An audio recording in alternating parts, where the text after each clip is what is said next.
Diploma ba talaga o diskarte? May kumakalat na video ngayon about diploma, diskarte, meron pang gumagaya ng mga pritong-pritong ganito, ganyan, 'di ba? Dahil may nagte-trending na youngster, young entrepreneur about sa pagiging entrepreneur. Pero for me, it's the same. Okay? Pwedeng diploma, pwedeng diskarte. Depende yan sa kung paano mo naiintindihan yung success sa buhay mo. So for example, success for you is being a pilot, okay? So, kailangan mo ng diploma ng pagiging piloto. Kasi hindi mo mabibigyan ng meaning yung success kung ang success for you is being a pilot kung wala kang diploma ng pagiging piloto. Now, for me, success for me is freedom. Freedom in terms of financially and in terms of time. Mapupuntahan ko kung saan ko gustong pumunta, gagastusin ko yung pera ko kung saan ko gusto gastusin. Because that is freedom, and freedom for me is success. Dahil yun ang definition ko about success. For me, hindi ko kailangan ng diploma. Pero hindi ko sinasabi sa mga kabataan na nanonood sa akin na wag mong ituloy yung pag-aaral mo. Nakadepende sa iyo yan dahil yun nga yung pagbabasehan mo ng success eh. Diba? So kunwari, nakuha mo na yung titulo na yun na kung ano man yung gusto mo. Nurse, piloto, doktor, attorney, hotel and restaurant management, manager, etc. No? Nakuha mo lahat yung gusto mo na yun. Doon sa part na yun, successful ka. Pero,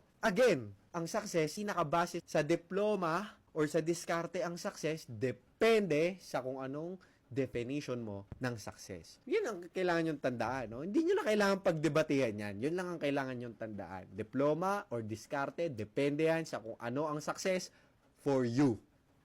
Period.